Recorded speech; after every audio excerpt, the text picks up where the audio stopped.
Disclaimer: this video may contain flashing lights or strobing effects. If you suffer from seizures or any other similar health concerns, please consult your doctor before watching this video.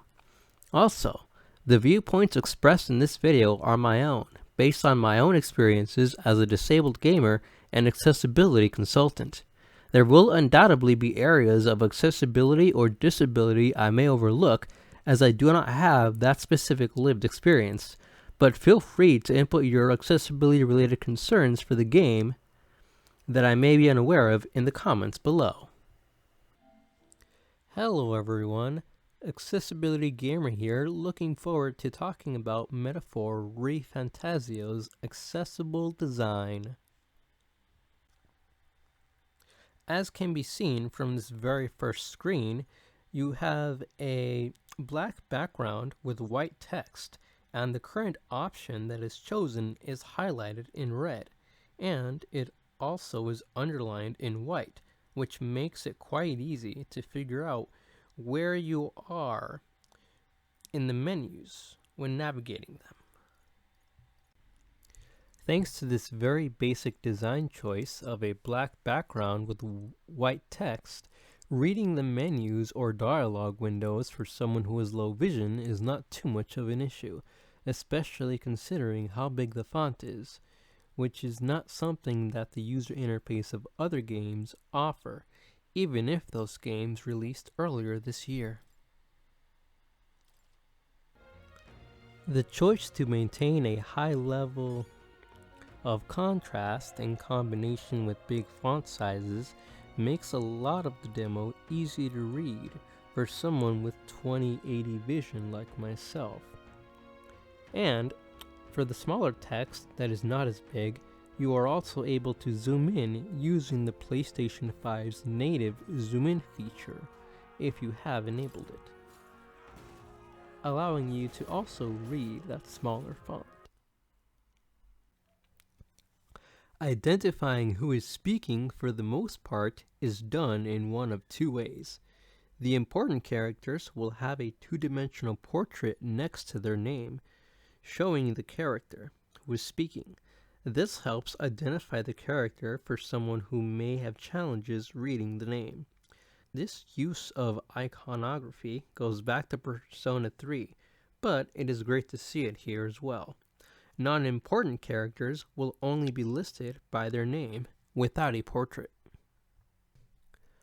While I did find the high contrast color design a great choice for my one eye, there was a problem. There is occasionally some red text that shows up, as you can see in this image. Looking at the side-by-side of the same word, in this case the word being architect, it has different levels of readability just due to the red text not being bright enough to be read compared to the white text. So that could also be an issue for other gamers with low vision. You are still able to read the text if you zoom in on it, but that could get quite tedious. Identifying enemies can be done with a neat mechanic similar to one in Persona 5. By pressing the L2 button, enemies around you will be highlighted in different colors.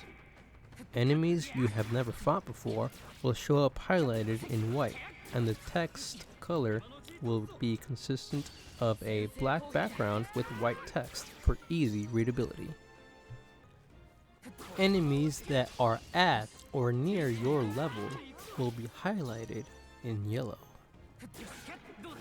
while enemies that are weaker than you will be highlighted in blue. They can be killed in one hit. Enemies that are stronger than you are shown in red, and you definitely want to take them by surprise. During the demo, with the exception of bosses, I found that combat can be done in one of two ways.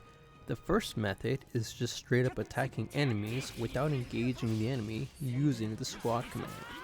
Using this method will simulate a more action-oriented game because you will be able to just constantly attack the enemy without needing to wait your turn. and after reaching a specific point in the story, each enemy that you kill this way recovers 1 unit of magic power. But for low vision gamers like myself, they may not exactly realize that is happening because the game doesn't exactly tell you that it could happen. Even after I unlocked the ability to summon my first architect, I was not recovering SP after killing enemies using this method. So I'm not exactly sure what the criteria is for this to happen. I only noticed on accident because my SP kept going up and I didn't have any SP recovery items on hand. The downside to using this method is that you will get less experience, and it is also more time intensive. The second method for combat is the regular turn-based approach, similar to other games where you attack the enemies in turn, aiming to hit their weaknesses. This method gives you more experience, but is less time intensive depending on party setup. Both methods have their pros and cons and could help users with different levels of motor challenges enjoy the game. The last section that really stood out to me are the animated cutscenes.